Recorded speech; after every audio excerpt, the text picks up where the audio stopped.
Haryana HCPS का प्रदेश अध्यक्ष कुलदीप सिंह। हमारी मुख्य मांग जो है वो हमारा सर्विस रूल है बाईलाज, जो मुख्यमंत्री जी ने 12/9/2019 को उसका ड्राफ्ट बाईलाज भी लागू हो चुका था और अभी तक वो जारी नहीं हुआ है। हमारी मुख्य मांग वही है। हम ये चाहते हैं कि हमारी CM अनाउंसमेंट जो है वो पूरी की जाए। कारण क्या रहा आज यहाँ कैसे धरने पर बैठे? हमारा जो है ना सर्विस रूल है बाईलाज है वो अभी तक लागू नहीं हुआ है। हम उसी मांग के तहत हम यहाँ बैठे हैं आज। 2019 से के बाद हाँ जी। आप मिले हो पहले कभी किसी से? हाँ, CM साहब से भी मिले हैं। क्या CM आश्वासन दिया उन्होंने? CM साहब ने कई बार जो है ना उसके बारे में बोला कि हम इसको जल्दी ही लागू कर देंगे, और एक बार तो ये भी बोला कि आज शाम तक इसकी नोटिफिकेशन हो जाएगी। बट वो अभी तक है ना यूं ही जो है ना अधिकारियों की टेबल बाय टेबल चक्कर काटता रहा और अभी तक उसको लागू नहीं किया गया। तो वादा खिलाफी हुई आपके साथ? हाँ, वादा खिलाफी हुई है जी। तो उसी के कारण बैठे हैं? हाँ, उसी के लिए हम बैठे हैं यहाँ, और हम यही चाहते हैं कि CM अनाउंसमेंट पूरी की जाए। तो आज एक दिन का धरना है या आगे भी कोई आंदोलन होगा? जी, आज धरना एक दिन का है या आगे भी कोई आंदोलन होगा? आगे हमारा नेक्स्ट जो है प्रोग्राम है वो करनाल में प्रदर्शन का है, और आज हम 12 बजे तक यहाँ बैठेंगे और उसके बाद जो है ना उपायुक्त महोदय के जरिए CM साहब को ज्ञापन देंगे अपना। काम भी छोड़ेंगे? हाँ, काम 12 बजे तक बाद रहेगा। हम ये पहले ही इन्फॉर्मेशन दे चुके हैं। तो आप जैसे ये धरने पर बैठे तो कौन कौन से जो काम है वो बाधित होंगे? हमारे रेवेन्यू के ही काम बाधित हुए ज़्यादातर, जैसे सरल की जितनी भी स्कीम्स है वे बाधित हुई है और रजिस्ट्रियाँ बाधित हुई है। यही है। लेकर के बैठे हैं। और कौन से डिपार्टमेंट में आप फिलहाल काम कर रहे हैं? तहसील बहादुरगढ़ में कार्यरत हैं और जिला स्तर पर हमारी जो यूनियन है उसकी काफ़ी पुरानी मांग है। पिछले 15-15, 20-20 साल से काम कर रहे हैं। 12 साल हो गए सर, 10 साल हो गए किसी को, और अब एज भी ऐसी आ गई है सर कि बच्चे भूखे मर जाएंगे अगर हम सरकार के साथ में बिल्कुल लड़ाई झगड़ा नहीं करेंगे। तो मतलब अपना हक मांगने से मिलेगा सर, ऐसे नहीं मिलेगा। बिल्कुल। और हमारी मांगे भी जायज़ है, नाजायज़ नहीं है। बिल्कुल सर। इलेक्शन का काम सबसे हार्ड काम होता है और इलेक्शन का काम दिन रात हम अपने बच्चों को छोड़ के घर पे तब काम कराते हैं, तब जाके चुने जाते हैं। फिर ये हमारी ही समस्या नहीं सुनते हैं, जबकि समस्या सुनने के लिए ही इनको बिठाया जाता है। अब आज आप देखोगे हर तबका, चाहे वो कर्मचारी हो चाहे वो सरपंच हो, सभी की सभी यूनियनें इनकी खिलाफत कर रही हैं। तो सरकार को सोचना चाहिए कि ये गलत काम है, इसको आप ठीक तरीके से किस रास्ते से ठीक किया जा सकता है, उसको करना चाहिए इनको। ठीक। सर, मुझे इस बारे में ये कहना है कि प्रशासन और सरकार का तालमेल रहता है। हाँ। ना प्रशासन कुछ सुनने को तैयार है, ना सरकार कुछ सुनने को तैयार है।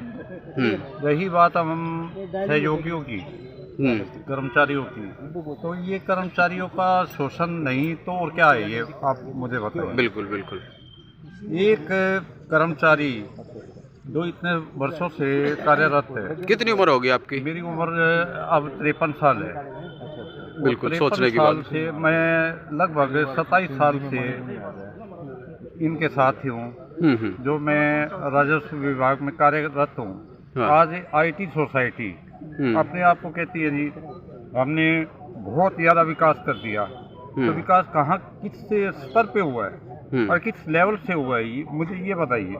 बिल्कुल। एक कर्मचारी ने अपना योगदान दिया है, रात के 12-12, 1-1 बजे तक हम बैठे रहे, क्या मिला हमें? जब भी सरकार से इस बार कोई मांग की जाती है, सरकार कई आई कई गई, लगभग 5 सरकारें जा चुकी हैं आपके कार्यकाल में।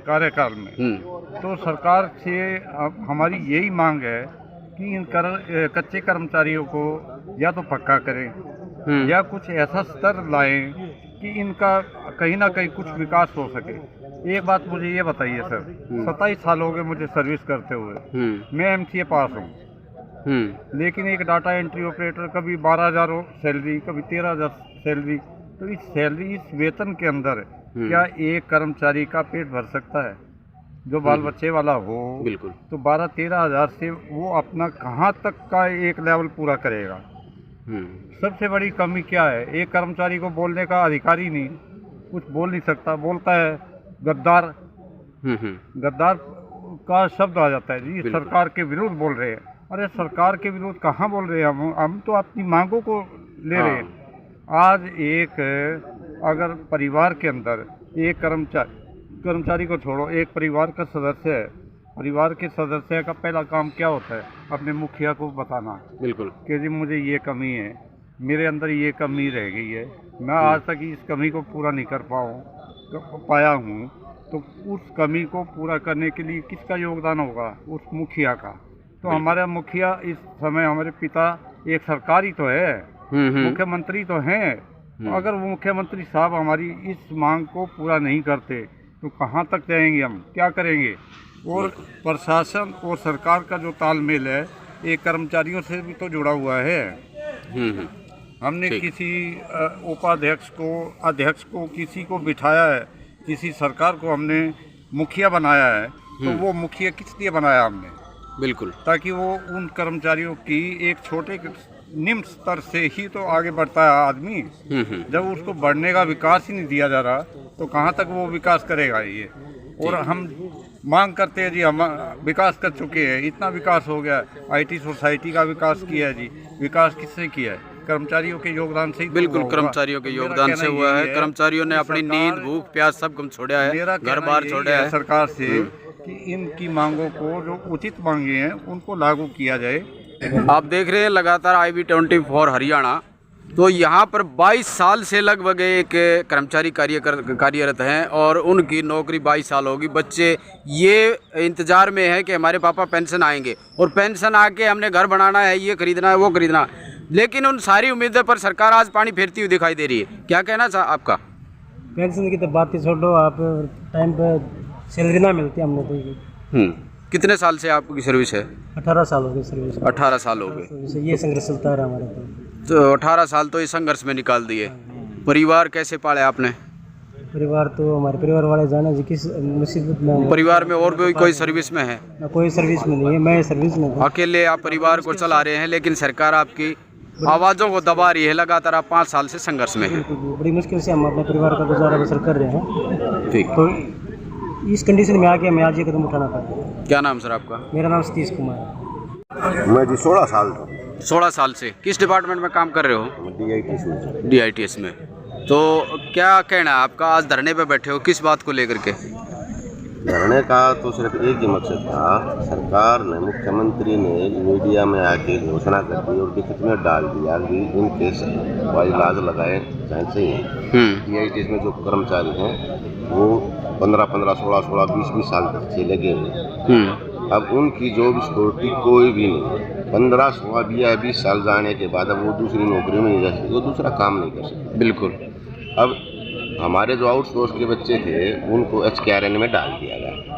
वहाँ पे भी कोई जॉब सिक्योरिटी नहीं दी गई। वहाँ पे 1 साल का कॉन्ट्रैक्ट होगा इनका। नेक्स्ट ईयर क्या पता वो बढ़ाएंगे नहीं बढ़ाएंगे, ये भी कोई कन्फर्म नहीं है। जो 15-20 साल से लगे हुए हैं। यहाँ पर मुख्यमंत्री जी DITS कर्मचारियों के बारे में क्या कह रहे हैं? इसी प्रकार district information technology society DITS, यहाँ जो कर्मचारी लगे हुए हैं उनके सर्विस बायलॉज नहीं बने थे। वो सर्विस बायलॉज बनाने के लिए भी गवर्निंग बॉडी जो है ये बना दी है।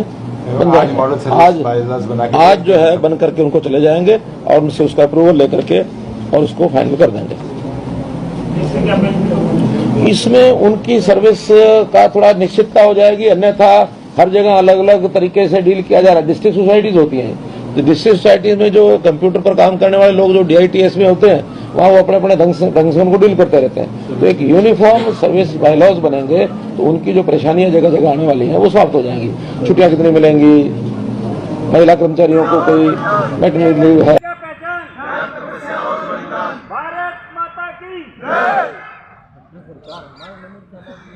किस समस्या को लेकर आप यहाँ पर बैठे आज धरने पर? आज हम यहाँ धरने पर बैठे हैं क्योंकि हमारे जो कर्मचारी हैं 20-20 साल से लगे हुए हैं और हम चाहते हैं कि उनको बाइलाज किया जाए, उनको सर्विस बुक लागू की जाए। जो 2019 से सरकार ने वादा किया था कि हम इनकी सबकी सर्विस बुक लागू किए जाएंगे और हमारी इच्छा के विरुद्ध हमें कौशल रोजगार निगम में डाल दिया। हम जो कि नहीं चाहते थे, हमें अब वापस हमारी जगह पे। तो आज ज्ञापन देंगे DC साहब को? यस, आज हम आप डीसी साहब को ज्ञापन सौंपेंगे। तो आज जो दोपहर से पहले तक का कार्य ठप रहा, यस, आज दोपहर से पहले तक का सारा कार्य ठप रहा। इसके बाद अगर डीसी साहब आएंगे और हमारा ज्ञापन लेंगे और हमारी मांगे सुने जाएंगे तो हम जरूर बैठेंगे।